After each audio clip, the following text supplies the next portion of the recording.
Hello guys. අද video එකෙන් අපි කතා කරන්නේ බොහෝ දෙනා අතර වාද විවාදයට ලක් වෙමින් තියෙන ජාතික භෞතික සැලැස්ම ගැනයි. මහවසුන්සක අවසානයේ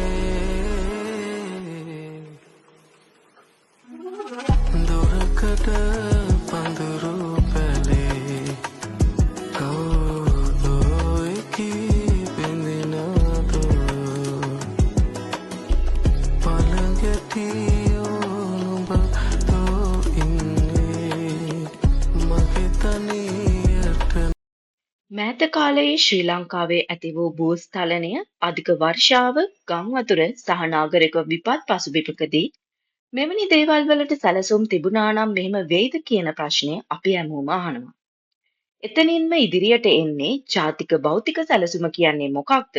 ඒක අපට ඇත්තටම වැදගත්ද? කඳුකර ප්‍රදේශයන් වලට එයින් ලැබෙන වටිනාකම මොනවද කියන ප්‍රශ්නයි. ජාතික භෞතික සැලසුම කියන්නේ රටක් ලෙස අපි භූමිය, ජලය, වනාන්තර, නගර, ගම්මාන, මාර්ග, කර්මාන්ත සහ කෘෂිකර්ම ආදිය භාවිතා කළ යුත්තේ කොහොමද කියලා දිගුකාලීනව මඟ පෙන්වන ජාතික මට්ටමේ මාර්ගෝපදේශයක්. මේ ඇතම් විට නගර සැලසුම කියලා වැරදියට හිතනවා. නමුත් එය නගරයකට සීමා වෙන්නේ නැහැ. ජාතික භෞතික සැලසුම කියන්නේ රටේ භූමි භාවිතය කොහොමද කළ යුත්තේ, කොහෙද ගොඩනැගිලි හදන්න පුළුවන්, කොහෙද බැරි, ගංගා වනාන්තර රැකගන්න ඕනේ කොහොමද, නගර ව්‍යාප්තිය කෙසේ පාලනය කළ යුත්තේ, තවද විපත් අවදානම් අඩු කරගෙන සංවර්ධනය කරන්නේ කොහොමද කියන ප්‍රශ්නවලට ජාතික මට්ටමේ පිළිතුරු දෙන එකක්. ඒ අනුව 2048 දක්වා සකස් කර ඇති මෙම සැලසුම සැලසුම්ගත තිරසාර සහ ආරක්ෂිත ශ්‍රී ලංකාවක් නිර්මාණය කිරීම තමයි ප්‍රධාන අරමුණ වෙන්නේ. ජාතික භෞතික සැලසුම වැදගත් වන්නේ ඇත්තටම විපත් වලින් පසු නොවේ, විපත් වලට පෙරයි. ඒ අනුව ජාතික භෞතික සැලැස්ම මගින් සංවේදී පරිසර ආරක්ෂාව එනම් ගම් ඉවුරු, කඳු බෑවුම්, වනාන්තර, ජලධාරා වැනි අවදානම් ප්‍රදේශ හඳුනාගෙන එම ස්ථානයන්හි අයුතු සංවර්ධනය වැළැක්වීමද, මිනිසුන්ට ආරක්ෂිත වාසස්ථාන එනම් භූස්ථලන අවදානම් ප්‍රදේශවල ගෙවල්, හෝටල්, ව්‍යාපෘති හදන එක නවතා නව නගර, නව ගම්මාන ආරක්ෂිත භූමි මත පවත්වාගෙන යනවා. පවතින සම්පත් සහ පහසුකම් ප්‍රශස්ත ලෙස භාවිතා කිරීමද දේශගුණික වෙනස් වීම් වලට සූදානම් වීම එනම් අධික වර්ෂාව, වියලි කාල, උෂ්ණත්ව වෙනස් වීම වැනි දේවල් සැලකිල්ලටගෙන නාගරික සැලසුම් කිරීම.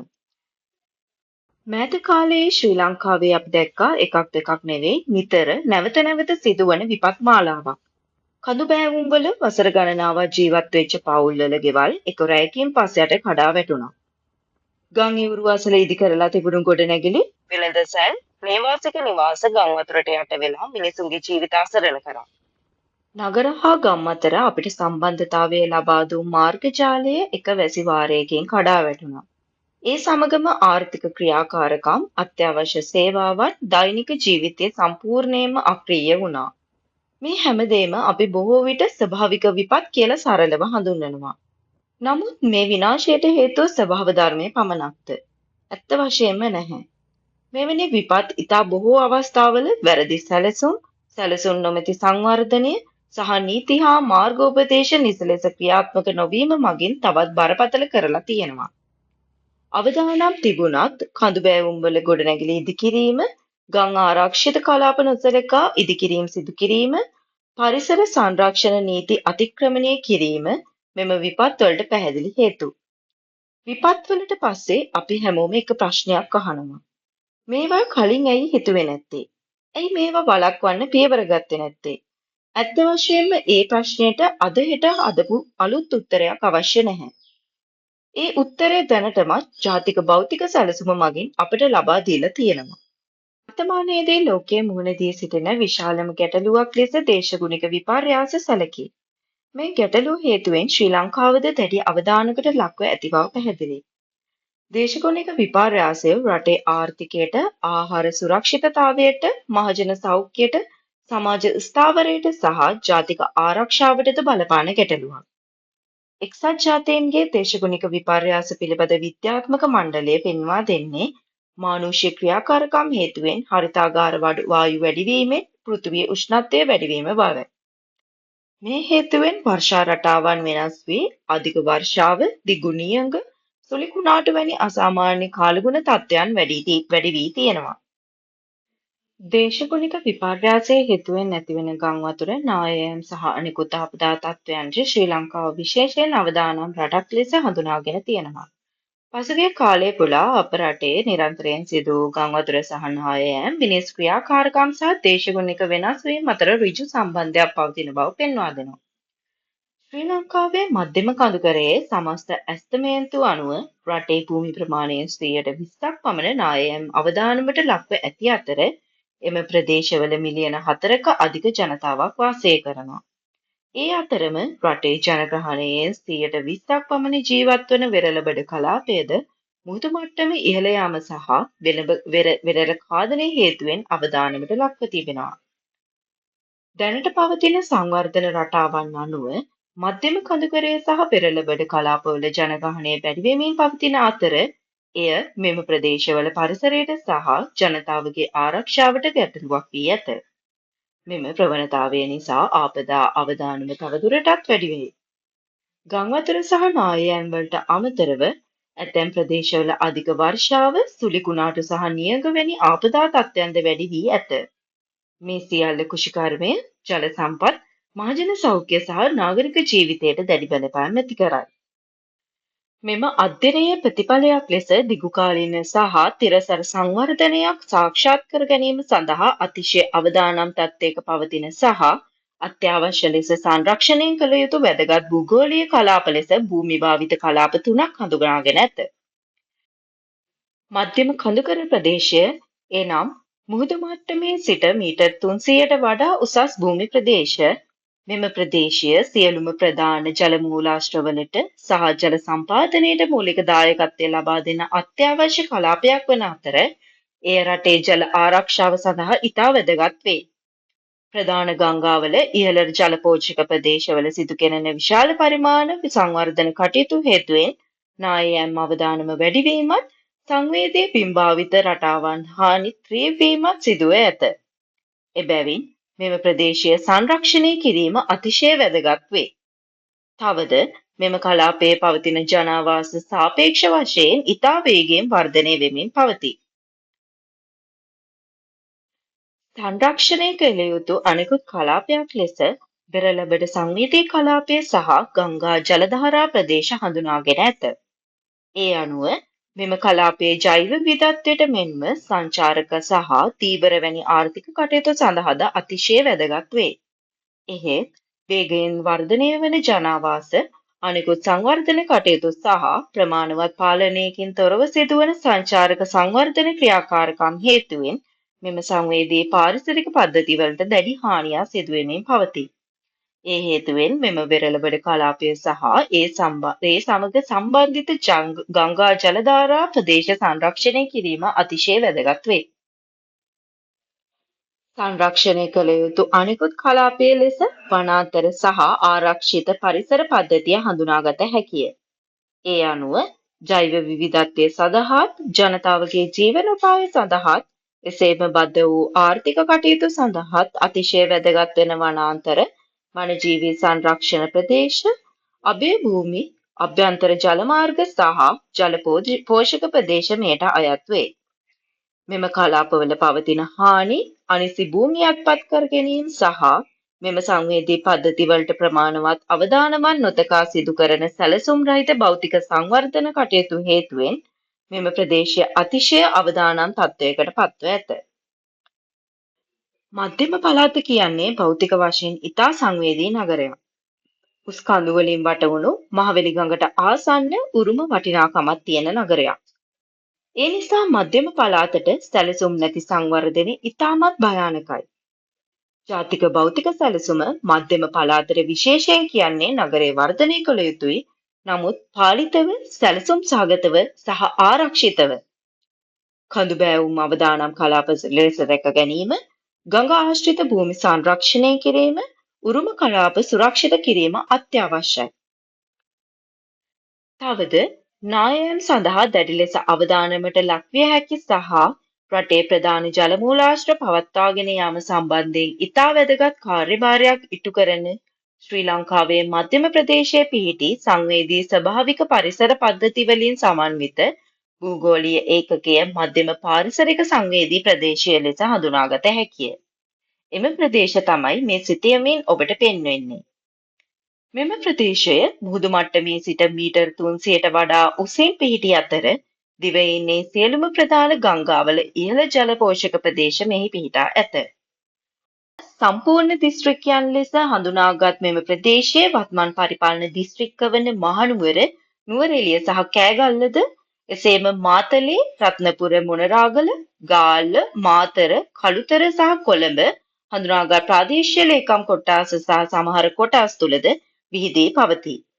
මෙම ප්‍රදේශයට අයත් ප්‍රාදේශීය ලේකම් කොට්ටාස ලැයිස්තුව භෞතික සැලැස්මෙහි උපග්‍රන්ථ 6හි දක්වා ඇත. පාරිසරික සංවේදී ප්‍රදේශය තුළ පිහිටි මීටර් 1500ට වඩා උසස් ප්‍රදේශ විශේෂ සංවේදී ප්‍රදේශ ලෙස සැලකේ. නුවරඑළිය, නානුඔය, කන්දපොළ, රාගල ආදී නගර කිහිපයක් මෙම කලාපය තුළ පිහිටා ඇති අතර එම නගරවල අනාගත සංවර්ධනය සම්බන්ධයෙන් විශේෂ අවධානය යොමු කළ යුතු වේ. මෙම ප්‍රදේශවල සංවර්ධනය සහ සංරක්ෂණය සඳහා වගකීම් දරන ආයතන විසින් දැඩි නියාමන සහ විස්තරාත්මක මාර්ගෝපදේශ මගින් මෙම ප්‍රදේශයට අයත් ඉඩම්වල සිදු කෙරෙන භෞතික සංවර්ධන කටයුතු පාලනය කළ යුතුය. එමෙන්ම මධ්‍යම පාරිසරික සංවේදී ප්‍රදේශය තුළ පිහිටි සහ ඉදිරියේදී සංවර්ධනය වීමට නියමිත සියලුම නාගරික ප්‍රදේශ සඳහා නාගරික සැලසුම් යෝජනා ක්‍රම සහිත ඒකාබද්ධ නාගරික සැලසුම් සකස් කර ක්‍රියාත්මක කිරීම අත්‍යවශ්‍ය වේ. 1978 නාගරික සංවර්ධන අධිකාරියේ පනත යටතේ ප්‍රකාශිත දැනට පවතින සහ ඉදිරියේදී වර්ධනය වීමට නියමිත සියලුම නාගරික ප්‍රදේශ සඳහා සකස් කර ක්‍රියාත්මක වන ඒකාබද්ධ නාගරික සංවර්ධන සැලසුම් මගින්ද ජාතික භෞතික සැලසුම් දෙපාර්තමේන්තුව සමග එක්ව පළාත් පාලන ආයතන විසින් සකස් කළ යුතු සංවර්ධන සහ සංරක්ෂණ සැලසුම් මගින්ද මෙම ක්‍රියාවලිය ප්‍රායෝගිකව ක්‍රියාත්මක කළ හැක. ඉඩම් සංරක්ෂණයට අමතරව මෙම ප්‍රදේශයේ ජලමූලාශ්‍රවල දිගුකාලීන සංරක්ෂණය සඳහා සුදුසු ලෙස සැලසුම් කර සම්බන්ධීකරණය කරන ලද වනාන්තර වගා නැවත වගා කිරීම සහ වනාන්තර ප්‍රතිසංස්කරණ වැඩසටහන් ක්‍රියාත්මක කිරීමද මෙම ප්‍රදේශය සඳහා අත්‍යවශ්‍ය වේ. එනම් කන්සර්වේෂන් ස්පේස් ලෙස හඳුන්වන ලබන අතර මේ ශ්‍රී ලංකාවේ භූමි ප්‍රදේශ පාරිසරික සංවේදීභාවය අනුව වර්ගීකරණය කර පෙන්වයි. මෙහි ප්‍රධාන අරමුණ වන්නේ රට පුරා සංවර්ධනය සිදු කරන විට පරිසරයට සිදුවිය හැකි බලපෑම් අවම කර ගැනීම සඳහා ඉතා සංවේදී ප්‍රදේශ හඳුනාගෙන ආරක්ෂණයට ප්‍රමුඛත්වය ලබා දීමයි. ඒ අනුව රතු වර්ණයෙන් පෙන්වන්නේ වනාන්තර, ජල ආරක්ෂිත ප්‍රදේශ, කඳුකර ප්‍රදේශ සහ ජෛව විවිධත්වයෙන් ඉතා සපිරි භූමි වේ. මෙම ප්‍රදේශවල නව සංවර්ධිත කටයුතු ඉතා දැඩි ලෙස සීමා කළ යුතුය. ඒවා පරිසර විනාශයට සහ නායයන්, ගං වතුර වැනි ආපදා තත්ත්වයන්වලට ඉතා සංවේදී බැවිනි. දම් වර්ණයෙන් දැක්වෙන ප්‍රදේශ පරිසරයට සැලකිය යුතු බලපෑමක් ඇති කළ හැකි ප්‍රදේශ වේ. මෙම ප්‍රදේශවල සංවර්ධනය සිදු කළ යුත්තේ දැඩි පරිසර ඇගයීම් සහ නීතිමය පාලනයයි යටතේ පමණි. කොළ වර්ණයෙන් පෙන්වන්නේ සීමිත ලෙස සංවර්ධනය කළ හැකි ප්‍රදේශයන් වේ. මෙම ප්‍රදේශවල පරිසරයට හානිය අඩුවන ලෙස සැලසුම් සහගතව සංවර්ධනය සිදු කළ හැකි නමුත් පාරිසරික මාර්ගෝපදේශ අනුගමනය කිරීම අත්‍යවශ්‍ය වේ. ප්‍රදේශ පරිසර සංවේදීතාවය අඩු ප්‍රදේශ වන අතර නිසි සැලසුම් සහ කළමනාකරණය යටතේ නාගරික, කාර්මික හෝ ආර්ථික සංවර්ධනය සඳහා භාවිතා කළ හැකිය. අලු පැහැති වර්ණයෙන් පෙන්වන්නේ පරිසර බලපෑම් අවම වන ප්‍රදේශ වේ. මෙම ප්‍රදේශ ප්‍රධාන සංවර්ධන කටයුතු සඳහා වඩා සුදුසු ප්‍රදේශ ලෙස හඳුනාගෙන ඇත. ද්විතීයම livable and suitable lands for human habitats ලෙස හැඳින්වේ. මේ ශ්‍රී ලංකාවේ භූමි ප්‍රදේශ මිනිසුන්ගේ වාසයට කොපමණ සුදුසුද යන්න අනුව විද්‍යාත්මකව වර්ගීකරණය කර පෙන්වන සිතියමකි. මෙහි ප්‍රධාන අරමුණ වන්නේ අනාගත ජනාවාස, නාගරික සංවර්ධනය සහ ජනජීවන ගුණාත්මකභාවය වැඩි දියුණු කිරීම සඳහා වඩා සුදුසු භූමි හඳුනා ගැනීමයි. පැහැයෙන් පෙන්වන්නේ මිනිසුන්ගේ වාසයට ඉතා අඩු සුදුසුතාවයක් ඇති ප්‍රදේශ වේ. මෙම ප්‍රදේශ බොහෝ විට වනාන්තර, කඳුකර, ජල ආරක්ෂිත ප්‍රදේශ හෝ ආපදා අවදානම් වැඩි ප්‍රදේශ වන අතර නව ජනාවාස සංවර්ධනය සඳහා සුදුසු නොවේ. පැහැදිලි නිල් වර්ණයෙන් දැක්වෙන ප්‍රදේශ වාසයට සීමිත ලෙස පමණක් සුදුසු ප්‍රදේශ වේ. මෙවැනි ප්‍රදේශවල අත්‍යවශ්‍ය යටිතල පහසුකම් සහ ආපදා අවදානම් සැලකිල්ලට ගනිමින් පමණක් සංවර්ධනය සිදු කළ යුතුය. මධ්‍යම නිල් වර්ණයෙන් පෙන්වන්නේ නිසි සැලසුම්, ජලය, මාර්ග සහ සේවා පහසුකම් සමග මිනිසුන්ගේ වාසයට සුදුසු ප්‍රදේශ වේ. මෙම ප්‍රදේශ අනාගත ජනාවාස සහ ප්‍රාදේශීය නගර සංවර්ධනය සඳහා මධ්‍යම මට්ටමේ හැකියාවක් දක්වයි. ගැඹුරු නිල් වර්ණයෙන් දැක්වෙන ප්‍රදේශ ජලය, භූගෝලීය ස්ථායීතාවය, දේශගුණය සහ පහසු ප්‍රවේශය වැනි සාධක අනුව මිනිසුන්ගේ වාසයට ඉතා සුදුසු ප්‍රදේශ වේ. මෙම ප්‍රදේශවල සැලසුම් සහගත නාගරික සහ ග්‍රාමීය ජනාවාස සංවර්ධනය ප්‍රමුඛ කරගත හැක. ඉතා ගැඹුරු නිල් වර්ණයෙන් පෙන්වන්නේ රට තුළ මිනිසුන්ගේ වාසයට වඩාත්ම සුදුසු භූමි වේ. මෙවැනි ප්‍රදේශ අඩු ආපදා අවදානම්, හොඳ ජල සහ සේවා පහසුකම් සහ ජීවන ගුණාත්මක භාවය උසස් වන ස්ථාන ලෙස හඳුනාගෙන ඇත. සිතීම මගින් ශ්‍රී ලංකාවේ භූමි භාවිතය සහ මිනිසුන්ගේ ආරක්ෂාව, සුවපහසුත්වය සහ දිගුකාලීන ජීවන තත්ත්වය මූලික කරගෙන සැලසුම් කළ යුතු ආකාරය පැහැදිලි කරයි. ඒ අනුව වාසයට ඉහළ සහ ඉතා ඉහළ සුදුසුතාවයක් ඇති ප්‍රදේශවල සැලසුම් සහගත ජනාවාස සංවර්ධනය ප්‍රවර්ධනය කරමින් අඩු සුදුසුතාවයක් ඇති ප්‍රදේශ පරිසර ආරක්ෂාව සඳහා රඳවා තබා ගැනීම තිරසාර රටක් ගොඩනැගීමේ මූලික පදනමක් වේ. මෙහි පෙනෙන්නේ ශ්‍රී ලංකාවේ ජාතික භෞතික සැලසුම් සිතියම. මේ සිතියම මගින් 2048 වසර දක්වා රටේ භෞතික සංවර්ධනය සිදුවිය යුතු ආකාරය පිළිබඳ සමස්ත දැක්මක් ඉදිරිපත් කරයි. මේ ඉඩම් අයිතිය හෝ ව්‍යාපෘති අනුමැතිය ලබා දෙන සිතියමක් නොව රට පුරා සංවර්ධනය කළ යුතු ප්‍රදේශ, සීමා කළ යුතු ප්‍රදේශ සහ ආරක්ෂා කළ යුතු ප්‍රදේශ හඳුනා ගන්නා ජාතික මට්ටමේ සැලසුම් මාර්ගෝපදේශයකි. සිතියමේ තද කොළ සහ කොළ වර්ණයෙන් පෙන්වන්නේ වනාන්තර, ජල ආරක්ෂිත ප්‍රදේශ, කඳුකර සහ ජෛව විවිධත්වයෙන් සපිරි පාරිසරික සංවේදී ප්‍රදේශ වේ. මෙම ප්‍රදේශවල විශාල සංවර්ධන කටයුතු සීමා කරමින් ජල සම්පත් ආරක්ෂා කිරීම, නායෑම් සහ ගං වතුර අවදානම් අඩු කිරීම මෙහි ප්‍රධාන අරමුණයි. පැහැදිලි කොළ වර්ණයෙන් දැක්වෙන ප්‍රදේශ වී, තේ, රබර් සහ පොල් වගාවට වෙන් කළ කෘෂිකාර්මික ආරක්ෂිත ප්‍රදේශ වේ.